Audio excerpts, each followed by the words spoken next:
ओम शांति। 12 मई 2026 की प्रभात मुरली। मीठे बच्चे, अभी विनाश का समय बहुत समीप है, इसलिए एक बाप से सच्ची प्रीत रखो, किसी देहधारी से नहीं। प्रश्न है, जिन बच्चों की सच्ची प्रीत एक बाप से होगी, उनकी निशानियां क्या होगी?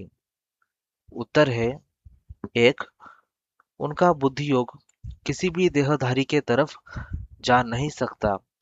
वह आपस में एक दो के आशुक माशुक नहीं बनेंगे। दो, जिनकी सच्ची प्रीत है वह सदा विजयी बनते हैं। विजयी बनना अर्थात सतयुग का महाराजा महारानी बनना। तीन, प्रीत बुद्धि सदा बाप के साथ सच्चे रहते हैं, कुछ भी छिपा नहीं सकते। चार, रोज अमृत वेले उठ प्यार से बाप को याद करेंगे। ददीची ऋषि की तरह सर्विस में हड्डियां देंगे। छह, उनकी बुद्धि दुनियावी बातों में भटक नहीं सकती। गीत है, न वह हमसे जुदा होंगे। ओम शांति। यह ब्रह्मामुख वंशावली ब्राह्मण कुलभूषण प्रतिज्ञा करते हैं, क्योंकि उनकी प्रीति एक बाप से जुटी हुई है। तुम जानते हो, यह विनाश का समय है। बाप बच्चों को समझाते हैं कि विनाश तो होना ही है। विनाश काले जिनकी प्रीत बाप के साथ होगी, वही विजय पाएंगे, अर्थात सतयुग के मालिक बनेंगे। शिव बाबा ने समझाया है, विश्व का मालिक तो राजा भी बनते हैं, तो प्रजा भी बनती है, परंतु पोजीशन में बहुत फर्क है। जितना बाप से प्रीत रखेंगे, याद में रहेंगे, उतना उच्च पद पाएंगे। बाबा ने समझाया है, याद से ही तुम्हारे विकर्मों का बोझा भस्म होगा। तुम लिख सकते हो कि विनाश काले विपरीत बुद्धि।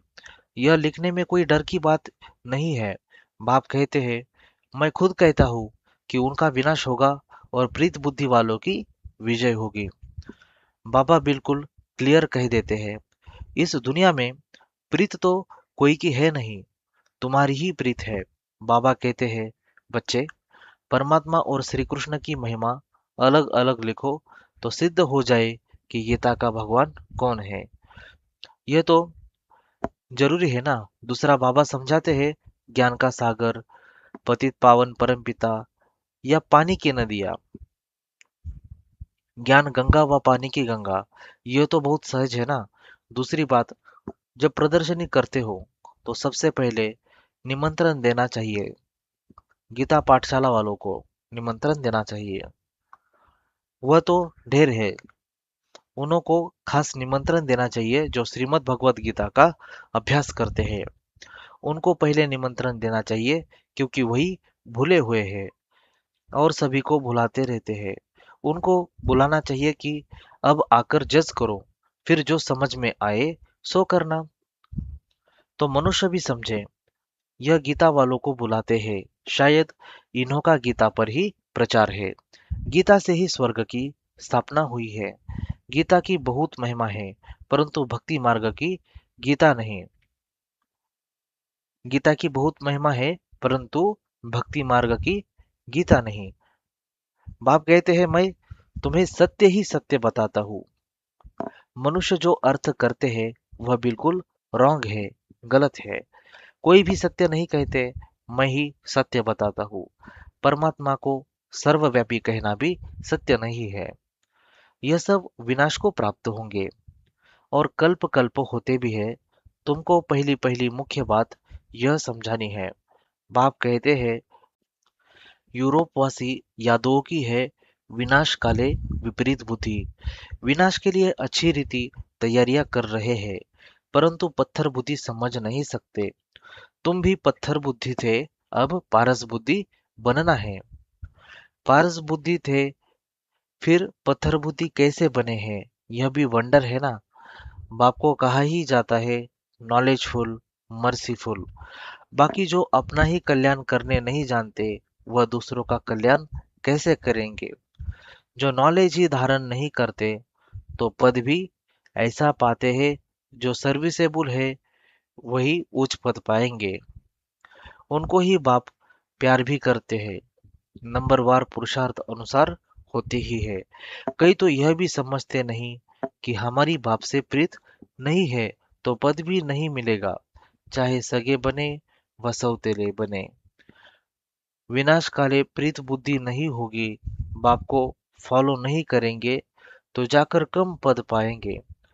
दैवी गुण भी चाहिए ना, कभी झूठ नहीं बोलना चाहिए। बाप कहते हैं, मैं सत्य कहता हूँ, जो मेरे से प्रीत नहीं करते तो पद भी नहीं मिलेगा। कोशिश कर 21 जन्म का पूरा वर्षा लेना है। तो प्रदर्शनी मेले पर पहले पहले गीता पाठशाला वालों को निमंत्रण देना है, क्योंकि वो भक्त ठहरे ना। गीता पाठी जरूर श्री कृष्ण को याद करते होंगे, परंतु समझते कुछ नहीं है। श्री कृष्ण ने मुरली बजाई, राधे फिर कहाँ गई? सरस्वती को बैंजो दे दिया है, मुरली फिर श्री कृष्ण को दे दी है। मनुष्य कहते हैं, हमको अल्लाह ने पैदा किया, परंतु अल्लाह को जानते नहीं। भारत की ही बात है। भारत में ही देवताओं का राज्य था, उन्हों के चित्र मंदिरों में पूजे जाते हैं। बाकी किंग्स आदि के स्टैचू तो बाहर लगा देते हैं, जिस पर पंछी आदि किचड़ा डालते रहते हैं। लक्ष्मी नारायण, राधे कृष्ण आदि को कितना फर्स्ट क्लास जगह पर बैठाते हैं। उन्हों को महाराजा महारानी कहते हैं। किंग अंग्रेजी अक्षर है ना। इतना लाखों रुपया खर्च कर मंदिर बनाते हैं, क्योंकि वह महाराजा पवित्र थे। यथा राजा रानी तथा प्रजा सब पूज्य है। तुम ही पूज्य फिर पुजारी बनते हो। तो पहली बात है, बाप को याद करो। बाप को याद करने का अभ्यास करने से धारणा होगी, एक के साथ प्रीत नहीं है तो फिर और के साथ लग जाती है। ऐसी ऐसी बच्चियां हैं जो एक दो को इतना प्यार करती है, जो शिव बाबा को भी इतना नहीं करती। शिव बाबा कहते हैं, तुमको बुद्धि योग मेरे साथ लगाना है या एक दो में आशिक माशुक बन जाना है, फिर मेरे को बिल्कुल ही भूल जाते हैं। तुमको तो बुद्धि योग मेरे साथ जोड़ना है, इसमें मेहनत लगती है, बुद्धि टूटती ही नहीं है। शिव बाबा के बदले दिन रात एक दो को ही याद करते रहते हैं। बाबा नाम सुनाए तो ट्रैक्टर बन जाते हैं, फिर गाली देने में भी देरी नहीं करते। इस बाबा को गाली दी तो शिव बाबा भी झट सुन लेगा। ब्रह्मा से नहीं पढ़े तो शिव बाबा से पढ़ न सके। ब्रह्मा बिगर तो शिव बाबा भी सुन न सके। इसलिए कहते हैं, साकार से जाकर पूछो। कई अच्छे अच्छे बच्चे हैं जो साकार को मानते ही नहीं, समझते हैं यह तो पुरुषार्थी है। पुरुषार्थी तो सब है, परंतु तुमको फॉलो तो माँ बाप को ही करना है। कोई तो समझाने से समझ जाते हैं, कोई की तकदीर में नहीं है तो समझते नहीं, सर्विसेबल बनते नहीं। परंतु बुद्धि एक बाप से रखनी होती है। बहुत आजकल निकले हैं जो कहते हैं, मेरे में शिव बाबा आते हैं। इसमें बड़ी संभाल चाहिए। माया की बहुत प्रवेशता होती है, जिनमें आगे श्री नारायण आदि आते थे, वह भी आज है नहीं। सिर्फ प्रवेशता से कुछ होता नहीं है। बाप कहते हैं, मामेकम याद करो। बाकी मेरे में यह आता है वह आता है, यह सब माया है। मेरी याद ही नहीं होगी तो प्राप्ति क्या होगी? जब तक बाप से सीधा योग नहीं रखेंगे तो पद कैसे पाएंगे, धारणा कैसे होगी? बाप कहते हैं, तुम मामेकम याद करो।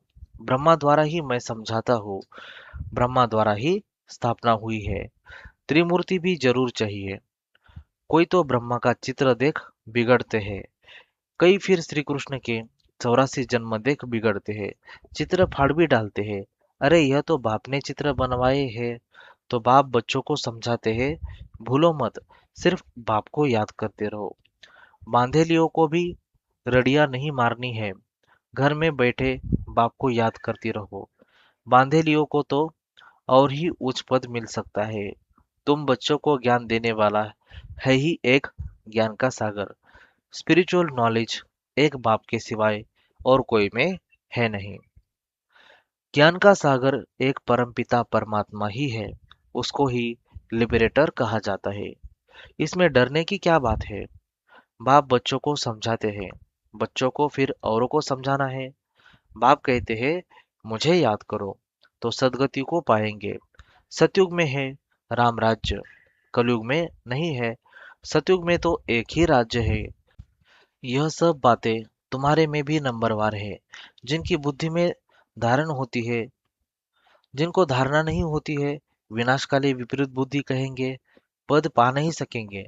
विनाश तो सबका होना है, यह अक्षर कम है क्या? शिव बाबा कहते हैं विनाश काले प्रीत बुद्धि बनो, यह तुम्हारा अंतिम जन्म है। इसमें अगर तुम प्रीत नहीं रखते हो तो पद भी नहीं मिलेगा। सच्चे दिल पर साहिब राजी होता है।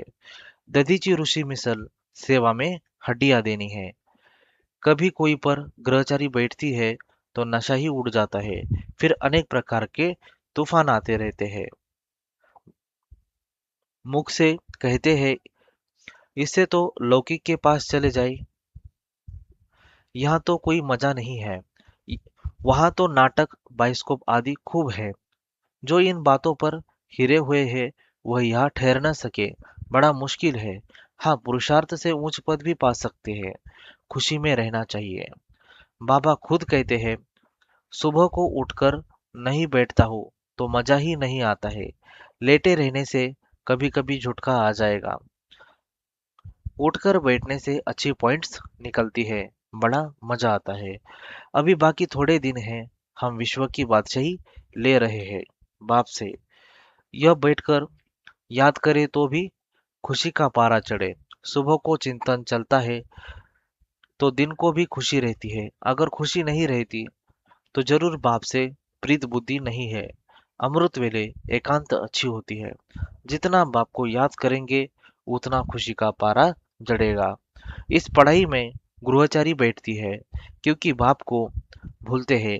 बाप से वर्षा लेना है तो मनसा वाचा कर्मणा सर्विस करनी है। इस सर्विस में ही यह अंतिम जन्म व्यतीत करना है। अगर और दुनियावी बातों में लग गए तो फिर यह सर्विस कब करेंगे? कल कल करते मर जाएंगे। बाप आए ही है स्वर्ग में ले जाने के लिए। यहाँ तो लड़ाई में कितने मरते हैं, कितनों को दुख होता होगा। वहां तो लड़ाई आदि होगी नहीं। यह सब पिछाड़ी के है, सब खत्म होने हैं। निधन के ऐसे मरेंगे, धनी के जो होंगे वह राज्य भाग्य पाएंगे। प्रदर्शनी में भी समझाना है कि हम अपनी कमाई से, अपने ही तन मन धन से अपना राज्य स्थापन कर रहे हैं। हम भीख नहीं मांगते, जरूरत ही नहीं है। ढेर भाई बहन इकट्ठे होकर राजधानी स्थापन करते हैं। तुम करोड़ इकट्ठा कर अपना विनाश करते हो, हम पाई पाई इकट्ठा कर विश्व का मालिक बनते हैं। कितनी वंडरफुल बात है। अच्छा, मीठे मीठे सिकिलधे बच्चों प्रति माता पिता बाप दादा का याद प्यार और गुड मॉर्निंग। रूहानी बाप की रूहानी बच्चों को नमस्ते। हम रूहानी बच्चों की रूहानी बाप दादा को याद प्यार, गुड मॉर्निंग और नमस्ते।